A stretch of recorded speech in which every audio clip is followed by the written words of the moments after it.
எல்லாருக்கும் இனிய காலை வணக்கம். Good morning. என்ன பண்ணிட்டு இருக்கீங்க? எல்லாரும் வழக்கம் போல அதே கேள்விதான். எல்லாரையும் ஆஃபீஸ்க்கு அனுப்பிட்டு ரிலாக்ஸா இருக்கீங்களா? பசிக்குது, ஆனா சாப்பிட்டா உடம்பு குண்டாயிடும். என்ன சாப்பிட்றது? ஒரு பாதி இட்லி சாப்பிடலாமா? பசிக்குமே. சரி பரவாயில்ல, ஒரு இட்லியாவது சாப்பிட்ருவோம். கரெக்டா? சில ஒரு பாதி தோசை சாப்பிடலாமா? என்ன பண்ணலாம்? பசிக்குதே, பசியில் தாங்காமல் இருக்க முடியாது. ஆனால் டயட் இருக்கணுமே, குண்டாயிடுமே உடம்பு. சரி ஜூஸாக ஏதாவது குடிச்சிடலாமா? சரி ஜூஸ் குடிச்சிடலாம். ஜூஸ் வேண்டாம், ஃப்ரூட்ஸாக சாப்பிட்டா வேண்டாம், ஜூஸாக குடித்தா ஈஸியாக குடிச்சிடலாம். ஸோ சாப்பிட்றலாம். ஓகேயா? உடம்பு குறைச்சி எப்படியாவது நம்ம குண்டாக இருக்கிற நம்ம உடம்பு எப்படியாவது குறைச்சிடணும். ஸோ பாதி நேரம் வயிறை பட்னியாகவே நம்ம போட்டுடலாம். கரெக்டா? என்ன திடீர்னு மர்சிமா இப்படி பேசுகிறாங்களேன்னு யோசிக்கிறீங்களா? எல்லாருக்கும் இப்போ இருக்கிற ஒரு பெரிய பிரச்சனை என்ன தெரியுமா? உடம்பு குண்டா இருக்கு, நான் ரொம்ப தடியா இருக்கேன், எனக்கு எப்படி வெயிட் குறையிறதுனே தெரியல மர்சிமா. வெயிட் குறையிறதுக்கு ஏதாவது டிப்ஸ் சொல்லுங்களேன். யாருமே ஒரு ஒரு 100 பேர்ல ஒரு 1-2 பேர் தான் கேட்பாங்க வெயிட் ஏறுறதுக்கு டிப்ஸ் சொல்லுங்க. மீதி எல்லாருமே வெயிட் குறையிறதுக்கு டிப்ஸ் சொல்லுங்க. வெயிட்டு குறையணும், நான் நல்லா இல்லை, என்னால் நான் பிடிச்ச ட்ரெஸ் வாங்கி போட முடியல, நான் பிடிச்ச மாதிரி ஒரு ஷேப்பில் இல்லை, நான் கண்ணா பின்னான்னு இருக்கேன், என்னை பார்க்குறவங்களாம் என்னை கிண்டல் பண்ணுறாங்க, என்னோடய ஃபேமிலியில் கிண்டல் பண்ணுறாங்க, என் ஹஸ்பண்ட் வந்து என்னை கிண்டல் பண்ணுறாரு, என்கிட்ட பழைய மாதிரி அன்பாகவே இல்லை, நான் வந்து கல்யாணம் ஆன புதுசில் அப்படி இருந்தேன், இப்போ பார்த்தா இப்படி ஆயிட்டேன் அப்படின்னு கல்யாணம் ஆனவங்களுக்கு ஒரு பிரச்சனை. குழந்தைங்களுக்கா, அதாவது ஒரு வாலிப பிள்ளைங்களாம் இல்லை, நான் குண்டு குண்டுன்னு இருக்கேன், குழந்தையில நம்ம குண்டா இருந்தால் எல்லாரும் இல்லை கொழு கொழுன்னு இருக்கே குழந்தை, சூப்பராக இருக்கேன்னுவாங்க. இதே நமக்கு ஒரு 15 வயசு அப்போ நம்ம எப்படி இருந்தானே, என்ன இவ்வளோ குண்டாயிட்டு இருக்கா, பார்த்து உடம்ப குறைச்சி வைக்க சொல்லுங்க. அப்புறம் அவளுக்கு உடம்பு என்ன ஆகுமோ தெரில, தம்பி என்ன இவ்வளோ குண்டா இருக்கான், பொதன்னு போய் எக்ஸசைஸ் பண்ண சொல்லுங்க, இல்லைன்னா நல்லா இருக்க மாட்டான் அப்படின்லாம் சொல்லி நம்மளை குழப்ப ஆரம்பிச்சுவாங்க. இப்படி நம்ம வீட்டில் 1008 பிரச்சனைகள் ரெகுலராக இது நடக்கிற விஷயம். உடம்பு ஏன் குண்டாகுது? ஒன்று வந்து ஹெரிடிட்டியாக இருக்கலாம், அதாவது நம்முடைய குடும்ப வம்சாவழி, நம்ம அம்மா அப்பா அந்த மாதிரி அந்த வம்சாவழி இருக்கலாம். அடுத்தது பார்த்திங்கன்னா மனசோர்வு, அதாவது ஸ்ட்ரெஸ்ஸுன்னு சொல்லுவோம் இல்லையா, மன அழுத்தம், அதனால வரலாம். அப்புறம் ப்ராப்பரான ஃபுட்டு, சரியான உணவுகள் நம்ம எடுத்துக்காம, அதாவது அதிக கொழுப்புள்ள உணவுகள், சரியா? கொஞ்சம் தான் நம்ம சாப்பிடுவோம், ஆனால் அதுக்கு அதோட கொழுப்பு கேலரிஸ் ரொம்ப அதிகமாக இருக்கும். அந்த மாதிரி ஃபுட் எடுத்துக்கிறது, இல்லை ப்ராப்பரான உணவுகள், அதாவது ஊட்டச்சத்து நிறைஞ்ச உணவுகளை எடுத்துக்காதது, தூக்கம் இல்லாமல் இருக்கிறது, சரிங்களா? தூக்கம் மோஸ்ட்டாக இல்லாட்டினாலும் இருக்கிறது, இல்லைன்னா வந்துட்டு வயது மூர்ப்பு, அதாவது என்ன சொல்ல ஏஜாலையும் கூட நமக்கு அந்த ஒரு 40+ அப்புறம் என்ன சொல்ல ஹார்மோன் சேஞ்சஸ் ஆகும், அதனாலையும் வெயிட் போடலாம். ஸோ வெயிட் குண்டா இருக்கிறதால ஒன்றும் தப்பு கிடையாது. குண்டா இருந்தாலும் அழகு அழகு தான், குண்டா இருக்கிறது அழகு இல்லாது யாரு சொன்னாலும் கிடையவே கிடையாது. சப்பியா இருக்கிறது அழகானது தான். பட் ஹெல்த் வைஸ் பார்க்கும்போது ரொம்ப தடியா இருந்தோம்னா நமக்கு பலதரப்பட்ட உடல் பிரச்சனைகள் எல்லாம் வருது இல்லையா? ஸோ நம்ம என்ன பண்ணுறோம், அதுக்காக நமக்கு நிறைய தடியாக இருந்தோம்னா என்ன ஆகுது, கால் வலி வருது, நடக்கும் பொழுது மூச்சு வாங்குது, நம்மளால் வேகமாக நடக்க முடியல, கொஞ்சம் வேலை செஞ்சால் கூட டயர்ட் ஆயிடும். ஸோ இதை வந்து பேஸ் பண்ணி வேணால் நம்ம உடம்பு குறைக்கலாம். பட் அழகுலாம் இல்லை, குண்டாக இருந்தாலும் அழகு தான், ஒல்லியாக இருந்தாலும் நம்ம அழகு அழகு தான் இல்லையா? நான் சொல்றது கரெக்ட் தானே? சிலர் வந்து என்ன பண்ணுவாங்க தெரியுமா, டயட் போடுறேன்னு சொல்லிட்டு, நான் உடம்பு குறைய போகிறேன்னு சொல்லிட்டு ரைஸ் இவ்வளோவா, நான் கொஞ்சமாக ரைஸ் எடுத்துக்கிறேன், சரிங்களா, கொஞ்சமாக ரைஸ் எடுத்துக்கிறேன், எல்லாமே கொஞ்சமாக சாப்பிட்றேன்னு சொல்லிட்டு அதிக கொழுப்புள்ள உணவுகளை சாப்பிட்ருவாங்க. சிலர் என்ன பண்ணுவாங்க, நான் ஃப்ரூட்ஸாக சாப்பிட்டு நான் வந்து உடம்பு குறைக்க போகிறேன்னு சொல்லிட்டு ஃப்ரூட்ஸை வந்து ஜூஸாக போட்டு அதில் ஒரு 2 கரண்டி சர்க்கரையை போட்டு நல்லா கலக்கி கபகபன்னு குடித்தா என்ன ஆகிடும், அந்த சுகரில் உள்ள கேலரிஸ் அதிகமாகிடும். சிலர் ரொம்ப ஒன் வீக் ப்ராப்பராக இருப்பாங்க, திங்கக்கிழமையிலேருந்து வெள்ளிக்கிழமை வரைக்கும் ப்ராப்பராக அப்படியே டயட்னா டயட் அப்படி இருக்கும். சனி ஞாயிறு விட்டு விளாசிடுவாங்க. இந்த 1லேருந்து 5 வரைக்கும் உள்ள நாளில் உள்ள அந்த உடலை நம்ம குறைக்கிறதுக்கு எடுத்த முயற்சிகள் எல்லாம் இந்த 2 நாளில் தரைமட்டம் ஆகிடும். கேட்டால் சீட் டேஸ், அதாவது ஏமாத்துற நாள் அப்படின்னு சொல்லி நம்ம வயிற்றுக்கு நம்ம ஏமாத்துறோம்னு சொல்லி நம்மளே நம்ம ஏமாற்றிக்கிட்டு கண்ணா அப்படின்னா சுகர் ஐட்டம்ஸு, ஃபேட் ஐட்டம்ஸு, அது இதுன்னு எல்லாம் சாப்பிடுவோம். இது பெண்களுக்கு மட்டும் இல்லை, ஆண்களும் ஒருபடி மேலே போய் என்ன பண்ணுவாங்க, குடிக்கிறது அது இதுன்னு அவங்களுடைய ஸ்டைலில் அவங்க போயிட்டு இருப்பாங்க. ஸோ இதுக்கு என்னதான் மெர்சிமா பண்ணுறது, நான் எப்படி தான் இந்த உடம்ப குறைக்கிறது, எனக்கு ஒன்றுமே தெரியல, நானும் எவ்வளவு தான் பார்க்குறேன், என்னால் முடியல, எனக்கு ரொம்ப ஆசையாக இருக்குது மெர்சிமா, இந்த தீபாவளி வருது, ஒரு நல்ல ஃப்ராக் மாதிரி ஒரு ட்ரெஸ்ஸு, இல்லை ஒரு ப்ராப்பரான ஒரு சுடிதாரு, இல்லை ப்ளவுஸ் அவ்வளோ அழகாக தச்சு போட என்னால் முடிய மாட்டேங்குது, என்ன பண்ணுறது, என்ன செய்கிறது, நானும் எவ்வளவோ முயற்சி எடுத்துட்டேன், உடம்பு குறைய மாட்டேங்குது. என்ன மாதிரி முயற்சி எடுத்தீங்க சொல்லுங்கள்? உடம்பு குறையிறதுக்கு என்ன முயற்சி நீங்கள் எடுத்தீங்க? சாப்பாடை கம்மி பண்ணிட்டீங்களா? சாப்பாடை கம்மி பண்ணால் மட்டும் உடம்பு குறையாது. என்ன சாப்பிட்றோன்னு இருக்கு. சாப்பாடை கம்மி பண்ணிட்டு பாதி நேரம் வயிறை காலியாக போட்டோம்னா வயிற்றுல கெட்ட வாயுக்கள், அதாவது கேஸ் ஃபில் ஆகி என்ன ஆயிடுது, நமக்கு உடம்பும் நம்ம வயிறெல்லாம் வீங்குற மாதிரி ஆயிடும். சரிங்களா? அதை நம்ம ஞாபகத்தில் வச்சுக்கோ. ஸோ சாப்பிட்ற உணவுகள் ப்ராப்பராக கொஞ்சம் கொஞ்சமாக ஒரு ஒரு ஒரு ஒரு வேளை சாப்பிட்ற, இப்போ மத்தியானம் காலையில் மத்தியானம் நைட்டுன்னு சாப்பிட்ற உணவை ஒரு 6 போர்ஷனாக பிரிச்சுக்கணும். கொஞ்சம் கொஞ்சம் கொஞ்சமாக சாப்பிட கற்றுக்கணும். ரெண்டாவது, சாப்பிட்ற உணவை வேகமாக சாப்பிடக்கூடாது. கடகட கடகட நம்ம சாப்பாடு தான். சிலர் பார்த்துருக்கீங்களா, அப்படியே படபடன்னு சாப்பிட்டு முடிச்சு ஒரு நிமிஷத்துக்குள்ளே சாப்பிட்டு முடிச்சு கை கழுவிட்டு போயிடும். சாப்பிடுவோம், மென்று சாப்பிடணும். அப்போ மென்று சாப்பிடும்பொழுது நம்ம வாயில் உள்ள அந்த எச்சி வந்து அந்த உணவை வந்து மெல்ல மெல்ல மெல்ல நம்மளுடைய பசி வந்து கொஞ்சம் கொஞ்சமாக குறையும். அந்த உணவு போய் நல்லா மென்று அரைஞ்சு போகும்போது வயிறு வந்து ஃபுல்லாகிடும். ஸோ சாப்பிட்ற அளவு கம்மியாகும். அப்புறம் பழங்களை வந்து மோஸ்ட்லி ஒரு சில பழங்கள் கண்டிப்பாக வெயிட் போடும்.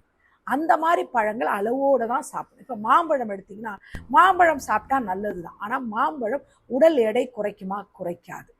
அது உடல் எடைக்கு கூட்டும். ஒரு மாம்பழம் பார்த்தீங்கன்னா 300 கேலரி 200 கேலரிஸ் இருக்கும், அதில் சுகர் இருக்கும், ஃபேட் இருக்கும். அப்படி இருக்கிற நம்ம ஒரு இன்ட்ரெஸ்ட்டில் ஒரு 2-3 மாம்பழம் சாப்பிட்டுட்டு ஒரு சாதம் எல்லாம் சாப்பிட்டோன்னா வயிறு நீங்கள் தான் செய்யும். ஸோ எதை அந்த மாதிரி பழங்கள் என்னன்னு பார்த்துட்டு கம்மியாக எடுத்துக்கணும். ஃப்ரூட்ஸில் ஆப்பிள் எடுத்துக்கோங்க. சுகர் கம்மியாக இருக்கிறது.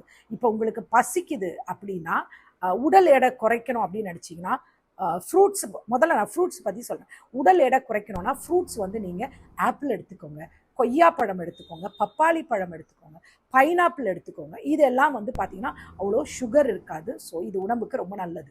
ஆரஞ்சு பழம் எடுத்துக்கோங்க. ஆரஞ்சு பழம் சாப்பிட பழகுங்க. ஜூஸ் போட்டிங்கன்னா சுகர் போடாமல் ஜூஸ் போட்டு குடிங்க. சுகர் யூஸ் பண்ண. ஏன்னா நீங்கள் ஜூஸாக போடும்போது ஆல்ரெடி ஃப்ரூட்ஸில் இருக்கிற அந்த சுகரும் இதாகிடும். ஸோ அதனால ரொம்ப அந்த மாதிரி விஷயங்களை கம்மி பண்ணிட்டு இதை மாதிரி சாப்பிடுங்க. பசிக்கும் போது இந்த மாதிரி ஃப்ரூட்ஸ் எல்லாம் சாப்பிடுங்க. சுகர் இன்டேக்கை மோஸ்ட்லி கம்மி பண்ணிடுங்க. சுகர் நிறையா சாப்பிடாதீங்க. காஃபியாக வெறும் காஃபி குடிச்சு பழகுங்க. அப்படி முடியலையா கொஞ்சம் நாட்டு சர்க்கரை போடுங்க. எந்த காரணத்துக்கு வந்து வெள்ளை சர்க்கரையை யூஸ் பண்ணாதீங்க. வெள்ளையாக இருக்கிற பொருட்களை கூடுமான மட்டத்துக்கும் உடம்பு குறையணும்னு நினச்சிங்கன்னா அவாய்ட் பண்ணுங்க மோஸ்ட் ஆஃப் த டைம். ஓகேங்களா? நீங்கள் சுகரை கட் பண்ணிடுங்க. மோஸ்ட்டாக எனக்கு தெரிஞ்சு காஃபியாக சுகர் இல்லாமல் குடிங்க, நல்லது தானே. க்ரீன் டீயாக சுகர் இல்லாமல் குடிங்க. என்னெல்லாம் சாப்பிடுங்க, சுகர்லாம் முதல்ல சுகரை கட் பண்ணுங்கள். கட் பண்ணும் போதே உங்களுக்கு ஆட்டோமேட்டிக்காக தெரியும், உங்கள் உடம்புல உள்ள தொப்பையில் உள்ள அந்த கொழுப்பு குறையிறது உங்களுக்கு தெரியும். அதுக்கப்புறம் ரைஸ் எடுக்கிறீங்களா, ரைஸுக்கு பதிலாக சரிங்களா இந்த கொள்ளு, அதெல்லாம் சொல்லுவாங்க கொள்ளு, சின்ன சின்ன நவதானியங்கள்லாம் சொல்லுவாங்களே சிறுதானியங்கள், அந்த மாதிரி வாங்கி வச்சுட்டு அதுகளை வேக வச்சு இப்போ வந்து என்ன சொல்லுவாங்க, திணை, கம்பு, கேழ்வரகு, இந்த மாதிரி உள்ள உணவுகளை எடுத்து வேக வச்சுக்கிட்டு நமக்கு மற்றவங்களை யார் உடம்பு குறையணும்னு நினைக்கிறோமோ நம்ம அதுக்காக வீட்டில் உள்ள எல்லாரையும் கஷ்டப்படுத்தாதீங்க. நம்ம அந்த மாதிரி குறையணும்னா அந்த மாதிரி உணவுகளை வச்சுட்டு வீட்டில் செய்கிற குழம்ப கொஞ்சம், ஏன்னா ஒரு டேஸ்ட்டுக்காக ஒரு கொஞ்சம் குழம்பு வச்சுட்டு அந்த சாப்பாடை சாப்பிட்டு பழகுங்க.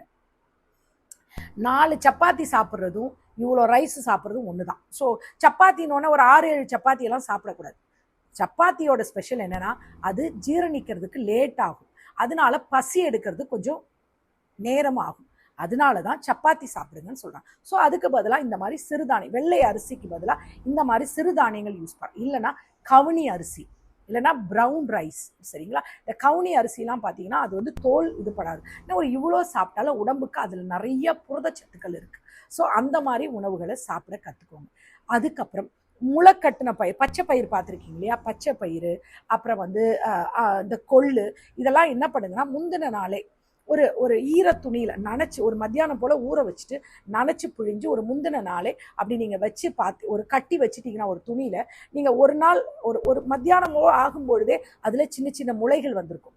அந்த அந்த பருப்பை ஒன்று உங்களால் பச்சையாக சாப்பிட முடிஞ்சா பச்சையாக சாப்பிடுங்க, இல்லையா ஒரு இட்லி குக்கர் இருக்கு இல்லையா, அதோட தட்டில் போட்டுட்டு வேக வச்சுட்டு கொஞ்சம் வெங்காயம், கொஞ்சம் அதை அப்படியே சாப்பிட முடிஞ்சாலும் சாப்பிடுங்க, அதில் லைட்டாக வந்து தேங்காய் தூவி போட்டு சாப்பிடுங்க. பட் ஆனாலும் ஓவர் தேங்காயும் ஒரு விதமான சுகர் தான். ஸோ அது வேண்டான்னா வெறும் அது கூட நீங்கள் ரொம்ப எண்ணெயெல்லாம் போட்டு தாளிக்காமல் ஒரு பெட்டர் இது என்னென்னா கொஞ்சம் தயிர் எடுத்துக்கோங்க. இந்த வேக வச்ச இந்த பருப்பு இந்த முளைக்கட்டிய பயிரை அதில் போட்டுட்டு அதான் வேக வச்சு போட்டுட்டு அது கூட கொஞ்சம் கேரட்டு வெங்காயம் இந்த மாதிரி காய்கறிகளெல்லாம் போட்டு கொஞ்சம் கொத்தமல்லி புதினா போட்டு நல்லா பண்ணி ஒரு சாலடு மாதிரி வயிறு ஃபுல்லாக சாப்பிடுங்க. பசியே ஆறாது, உடம்புக்கு ரொம்ப ரொம்ப ரொம்ப ரொம்ப நல்ல விஷயம். சரிங்களா? இந்த மாதிரி முளைக்கட்டிய பயிர்கள் சாப்பிடு. பட்டாணி புரியுதா, கொண்டக்கடலை, பட்டாணி இதெல்லாம் என்ன பண்ணுங்கன்னா ஊற வச்சுட்டு நீங்களே செஞ்சு சாப்பிடுங்க. புரியுங்களா? இதெல்லாம் செஞ்சு சாப்பிட்டீங்கன்னா உடம்புக்கு அவ்வளவு நல்லது, அவ்வளவு புரதச்சத்துக்கள் இருக்கு. நீங்க அப்படியே சாப்பிட்டுட்டு வீட்டில் குழந்தைகளுக்கோ கணவருக்கோ இல்லை யாருக்கோ வந்து கடுகெல்லாம் தாளிச்சு அவங்களுக்கு சுண்டல் மாதிரி பண்ணி கொடுங்க. ஆனால் நீங்க அதை அப்படியே சாப்பிட கற்றுக்கோங்க. புரியுதுங்களா? அதுக்கப்புறம் இன்னும் கொஞ்சம் பேர் வந்து என்னன்னா இந்த என்ன சொல்லுவாங்க வெள்ளை முட்டையோட வெள்ளை, அதில் அவ்வளோ ப்ரோட்டீன் இருக்குது. நமக்கு ஒரு ஆண்களுக்கு குறைஞ்சது ஒரு நாளைக்கு 2000 கேலரிஸ் உள்ள உணவு சாப்பிடணும் அப்படின்னு நான் கேள்விப்பட்டிருக்கேன். பெண்களுக்கு வந்து 1500 சாப்பிடணும். இதில் குறை நிறைய இருக்கலாம், எனக்கு சரியா எக்ஸாக்டாக தெரியல. ஸோ அந்த அளவுக்குரிய கேலரிஸ் உள்ள உணவுகளை சாப்பிடணும். இப்போ நான்வெஜ் எடுத்துக்கிறோமா, நிறைய மட்டன் சேர்க்கக்கூடாது, மட்டனில் கொழுப்பு அதிகம். ஸோ சிக்கன் எங்கே எடுத்திங்கன்னா இப்போ நம்ம ஊரில் நாட்டுக்கோழி இங்கே சென்னையில் ரொம்ப கம்மி, பட் நாட்டுக்கோழி கிடைக்கிறவங்க நாட்டுக்கோழி சாப்பிட்லாம், ரொம்ப ரொம்ப நல்லது. அதில் கொலஸ்ட்ரால் ரொம்ப கம்மி. பிராய்லர் வாங்குறீங்கன்னா பிரெஸ்ட் சைடு உள்ளது, அதாவது நெஞ்சு பகுதி உள்ள கோழி வாங்கி நீங்கள் வறுக்காமல் எண்ணெய் இல்லாமல் வேக வச்சு அது கூட காய்கறிகளோடு வச்சுட்டு நீங்கள் ப்ரொக்கோலி, அது என்ன சொல்லுவாங்க இந்த தமிழில் அது பேர் இந்த என்ன சொல்லுவாங்க தெரியல, ப்ரொக்கோலி, அது நீங்கள் பாருங்களேன், அதை போட்டு பாருங்கள், அதை வேக வச்சு அது கூட சாப்பிடுங்க. அந்த சிக்கன் கூடயே ப்ரொக்கோலி, கொஞ்சம் பீன்ஸு, அதுக்கப்புறம் கொஞ்சம் கேரட்டு, கொஞ்சம் முட்டைக்கோஸ் இதெல்லாம் கட் பண்ணி போட்டு லைட்டாக பெப்பர் போட்டு ஸ்டீமில் காய்கறி வேக வைக்கிற மாதிரி வேக வச்சு கொஞ்சம் கொஞ்சம் ஏதோ ஒரு கிரேவி வச்சுருங்கன்னா வேணும்னா தொட்டுக்கணும்னா அது தொட்டு அதை சாப்பிடுங்க. வயிறு நிரம்பிடும், உடம்பு குறைய ஆரம்பிச்சிடும். இந்த மாதிரி டயட்டுகள் எல்லாம் எடுத்துக்கோங்க. மோஸ்ட்லி ஃபுட்டு வந்து 7 o'clock நைட்டு டின்னர் முடிச்சிருங்க, அதுக்கு மீறி சாப்பிடாதீங்க. அது ஏன்னா நீங்கள் 9 மணி 10 மணிக்கு சாப்பிடும்போது உணவு அப்படியே இருக்குது, அது ஜீரணமே ஆகாது. ஏன்னா நம்ம போய் படுத்துருவோம். ஸோ நமக்கு ஒரு வாக்கிங்கோ எதுவுமே இருக்காது. ஸோ 7 o'clock மேக்ஸிமம் ஆர் 7:30 டின்னரை முடிச்சிடணும். ஓகேங்களா? பிரேக்ஃபாஸ்ட் மேக்ஸிமம் வந்து 8:30 பிரேக்ஃபாஸ்ட் சாப்பிட்றணும். அப்போ தான் அது ஒரு ரொட்டீனாக ஆகும். காலையில் 8:30 மணிக்கு பிரேக்ஃபாஸ்ட் சாப்பிட்றோம், என்ன மரிசிமா எல்லாரையும் அனுப்பிட்டு நான் எப்படி சாப்பிட்றது அப்படின்னு நினைக்கிறீங்களா? அந்த இடப்பட்ட அந்த பிரேக்ஃபாஸ்ட் சமயத்தில் வேறு ஏதாவது ஒன்று சமைச்சிட்டு இருக்கும்போது ஏதாவது ஒரு பழமோ ஏதாவது ஒன்று சாப்பிட்டு அந்த பசியை அந்த நேரத்தில் தீர்த்துக்கோங்க. அதுக்கப்புறம் 11 மணிக்கு ஒரு காஃபியோ இல்லை வந்து ஒரு க்ரீன் டீயோ அது கூட பிஸ்கெட்டோ ஏதோ ஒன்று எடுத்து சத்துள்ள, இல்லை ஒரு கப் ஆஃப் ஃப்ரூட்ஸு, இல்லை பைனாப்பிள், இல்லை அந்த அந்த இந்த என்ன சொல்லுவாங்க அந்த கிழங்குகள், மரவள்ளி கிழங்கு இல்லைன்னா சக்கரவள்ளி கிழங்கு, இதெல்லாம் வேக வச்சு ஏதாவது ஒன்று எடுத்துக்கோங்க. மத்தியானம் நான் சொன்ன ஐட்டங்களை சாப்பிடுங்க. சரி, இதெல்லாம் ஃபுட்டில் பார்த்தாச்சு. உடல் உழைப்பு என்ன, இவ்வளோத்தையும் பார்த்துக்கிட்டு ஒரு சேரில் 24 மணி நேரம் இப்படியே உட்கார்ந்துட்டு இருந்தோம்னா உடம்பு ஏறதான் செய்யும். ஸோ நம்ம என்ன பண்ணணும், கண்டிப்பாக வாக்கிங், சிம்பிள். உங்களால் ஜிம்முக்கு போய் ஒர்க் அவுட்லாம் பண்ண முடியாட்டாலும் சிம்பிளாக வாக்கிங்காவது பண்ண கற்றுக்கோங்க. நல்லா நடங்க. புரியுதா? நடக்க நடக்க நடக்க நம்முடைய தொடைகளில் உள்ள கொழுப்பும் நம்முடைய இடுப்பு பகுதியில் உள்ள கொழுப்பு, நம்ம ஹார்ட் பீட்டு, இதெல்லாமே நல்லா வரும். ஸோ நல்ல நடங்க. நடக்கும்பொழுது கை வீசி, நல்லா கை வேகமாக வீசி நடங்க. வீட்டில் இடம் இல்லையா, இப்போல்லாம் பார்த்தீங்கன்னா நம்முடைய மாநகராட்சி வந்து ஒவ்வொரு தெருவுக்கும் ஒரு ஏரியாலையும் ஒரு பூங்கா வச்சுருக்கு இல்லையா? ஒன்றுமே கவலைப்படாதீங்க, நீட்டாக உங்களை ஒரு மாஸ்க் போட்டுக்கோங்க, வேணா ஒரு மாஸ்க் போட்டுக்கோங்க, போட்டுட்டு ஒரு ஷூ போட்டுக்கோங்க, ஏதாவது ஒரு சுடிதாரோ இல்லை ஆண்களாக இருந்தால் ஒரு ட்ராக் பேண்ட் டிஷர்ட் போட்டு காலையில் முடிஞ்சால் காலையில், இல்லையா சாயந்தரம் நல்லா கை வீசி உடம்பு வேர்க்க வேர்க்க வேர்க்க நடங்க. ஒரு 1 hour நடந்தீங்கனாலே உங்களுக்கு சரியாயிடும். சிலருக்கு முட்டு வலி உள்ளவங்களாம் என்னால் நடக்க முடியலன்னா முட்டில் அந்த ஒரு பேண்டு மாதிரி போடுங்களே, அதை போட்டுட்டு ஸ்லோ வாக் போங்க, மெதுவாக கொஞ்சம் கொஞ்சமாக நடங்க.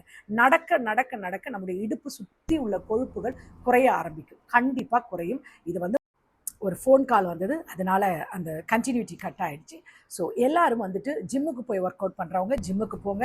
ஆணாக இருந்தாலும் சரி பெண்ணாக இருந்தாலும் சரி ஜிம்முக்கு போனீங்கன்னா ஸ்லோவாக பண்ணுங்க. எதுவுமே எடுத்தோடனே தடார் புடான்னு எடுத்து அப்படியே மசில்ஸ் வச்சு சிக்ஸ் பேக் அதெல்லாம் வராது. ஸ்லோவாக இது பண்ணுங்கள். ப்ரோட்டீன் பவுடர் அது இதுன்னு கண்டதையும் வாங்கி வேஸ்ட்டாக சாப்பிடாம வீட்டில் இருக்கிற ஃபுட்லேயே அவ்வளோ ப்ரோட்டீன்ஸ் இருக்குது. எக் ஒயிட்டில் ப்ரோட்டீன்ஸ் இருக்குது, பாலில் ப்ரோட்டீன், என்னென்ன இதில் ப்ரோட்டீன் இருக்கோ அந்த மாதிரி உணவுகளை சாப்பிட்டு உடம்ப ரெடி பண்ணுங்கள். ஓகேங்களா? அது முக்கியம். அதே சமயத்தில் தூக்கம் ரொம்ப ரொம்ப முக்கியம். நல்ல தூக்கம் இருக்கணும். சரிங்களா? நைட்டு ஒரு 10 மணிக்கு படுத்திங்கன்னா காலையில் 5 மணிக்கு எழுமணும். அது வரைக்கும் நல்ல தூக்கம். நல்ல தூக்கன்றது நம்ம மனசும் அமைதியாக தூக்கணும், நமது சிந்தனையும் தூங்கணும். அதுதான் நல்ல அமைதியான தூக்கம். தூங்கினா உடம்பு நல்லா அழகாக மெலியும், உடம்பு வெயிட் போடாது, நிம்மதியாக இருப்போம், ஸ்ட்ரெஸ் ஃப்ரீயாக இருப்போம். அண்ட் 4வதாக உடம்புல போயிட்டு blood test 3 months once 4 months once ஒரு பிளட் டெஸ்ட் எடுங்க. தப்பே இல்லை. நம்ம உடம்புல ஏதாவது ஹார்மோனல் சேஞ்சஸ் வந்திருந்தாலோ இல்லை தைராய்டு இஷ்யூஸ் இருக்கான்னு போய் பார்க்குறது ஒன்றும் தப்பு கிடையாது. இருந்ததுன்னா அதுக்கு ப்ராப்பரான ரெமெடி என்ன, ட்ரீட்மெண்ட் என்னன்றது எடுத்துக்கலாம். 40 வயசு உள்ள பெண்களுக்கு மாதவிடாய் சமயத்தில் அதாவது அந்த நிற்க போகுது இல்லையா அந்த பீரியட்ஸு, ஸோ அந்த சமயத்தில் சம் ஹார்மோன் வந்து இம்பேலன்ஸ் வந்து வரலாம். ஸோ அதனால வெயிட் போடலாம். சிலர் சொல்லலாம், மெர்சிமா அவங்களுக்கெல்லாம் வந்துட்டு 3 குழந்தைகளும் வந்து சிசேரியன், ஆனால் பார்த்தா அவ்வளோ சூப்பராக இருக்காங்க, எனக்கு நார்மல் டெலிவரி, எனக்கு இப்படி இருக்குது அப்படி இருக்கலாம். அது சிலருடைய உடம்பு வாகு. சிலர் நம்மளை விட அதிகமாக சாப்பிடுவாங்க, ஆனால் ஒல்லியாக இருப்பாங்க. நம்ம இவ்வளோ தான் சாப்பிடுவோம், நம்ம அவ்வளோ தடியாக இருப்போம். இது ஒவ்வொருடைய உடம்பு வாகு. ஸோ எதை பற்றியும் யோசிக்காமல் நீங்கள் ஹெல்த்தியான உணவுகளை சாப்பிட்டு ஹெல்த்தியான பழக்க வழக்கங்களை வச்சுக்கோங்க. ஆணானாலும் பெண்ணானாலும் தடியாக இருக்கிறது ஒல்லியாக இருக்கிறது பிரச்சனை இல்லை. நம்ம உடம்பை ஹெல்த்தாக வச்சுருக்கோமா அதுதான் முக்கியம். இதை விட உங்களுக்கு ரொம்ப பசி எடுத்தது, ஒரு மாதிரி ஸ்நாக்ஸ் சாப்பிடணுன்ற ஒரு கிரேவிங்லாம் வந்ததுன்னா இந்த தாமரை விதை சொல்லுவாங்க இல்லையா, மக்கானா, அது வாங்கி சாப்பிடுங்க. நான் அது வாங்கி சாப்பிடுவேன். சரிங்களா? இது ரொம்ப ஹெல்த் வைஸ் ரொம்ப ரொம்ப நல்லது. அது வாங்கி சாப்பிடுங்க. பசிக்குதுன்னா நான் என்ன பண்ணுவேன்னா இதை எடுத்து இதை வந்து இந்த பாப்கார்ன் மாதிரி வரும். சரிங்களா? இதை வந்து ஆயில் இல்லாமல் இருக்கும். இதை வந்து நம்ம தயிரில் போட்டு கொஞ்சம் வெங்காயம்லாம் வெட்டி போட்டு, நான் ரொம்ப வெங்காயம் யூஸ் பண்ணுவேன். வெங்காயம் வந்து நம்ம உடம்புல உள்ள கொலஸ்ட்ராலை ஆட்டோமேட்டிக்காக குறைக்கும். ஸோ அந்த பவர் இருக்குது. அது சின்ன வெங்காயம் கொஞ்சம் பொறுமையாக கட் பண்ணி போட்டுட்டு நல்லா சாப்பிட்டு நம்ம கொஞ்சம் சீசனிங்லாம் பண்ணி சாப்பிட்டோம்னா நல்லாயிருக்கும். ஸோ இந்த மாதிரி ஸ்நாக்ஸ் சாப்பிடுங்க. உடம்பை பார்த்துக்கோங்க. நம்ம உடம்பு தான் முதல்ல ஒரு ஆலயம். அதை நம்ம உடம்பு வந்து ஒரு கோயில் மாதிரி. நம்ம உடம்பையும் நம்ம உள்ளத்தையும் சுத்தமாக வச்சாதான் நம்மளை சுற்றி இருக்கிறவங்களும் சுத்தமாக சந்தோஷமாக நல்லா இருப்பாங்க. ஓகேங்களா? நம்ம குடும்பமும் நல்லா இருக்கும். ஸோ இன்னையிலேருந்து ஆணோ பெண்ணோ நீங்கள் யாராக இருந்தாலும் நம்ம குண்டாக இருக்கிறோம் அப்படி இப்படிலாம் போட்டு ஃபீலே பண்ணாதீங்க. நான் எப்படி இருந்தாலும் நான் அழகாக இருக்கேன். புரியுதா?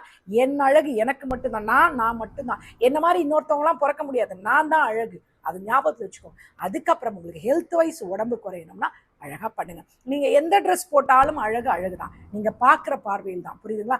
தடியாக இருக்கிறவங்களுக்கு நிறைய வெப்சைட்ஸே இருக்குது தெரியுமா? எவ்வளோ அழகான மாடல்ஸ் குண்டாக இருக்காங்க பார்த்தீங்களா? நமக்கு பிடிச்ச ட்ரெஸ் நம்ம உடம்புக்கு, அதாவது ட்ரெஸ்ஸுக்கு ஏற்ற மாதிரி நம்ம உடம்பை மாற்றக்கூடாது. நமக்கு ஏற்ற மாதிரி ட்ரெஸ் போட்டு மாடலாக அழகாக சேஞ்ச் பண்ணுங்கள். எல்லாம் உங்களால் முடியும். ஓகே? இந்த நாள் உங்களுக்கு இனிய நாளாக இருக்கணும் நான் கடவுளை வேண்டிக்கிறேன். இன்னைக்கு மறக்காம 4 மணி லைவ்ல வாங்க, நம்ம இதை பற்றி பேசலாம். ஸோ இனிமே யாரும் நம்ம குண்டா இருக்கிறன்ற ஒரு ஃபீல் இருக்கக்கூடாது. நம்ம எல்லாரும் சப்பியாக இருக்கிறவங்களாம் அழகானவங்க. ஓகேங்களா? மறந்துடாதீங்க. Take care. Love you. Bye.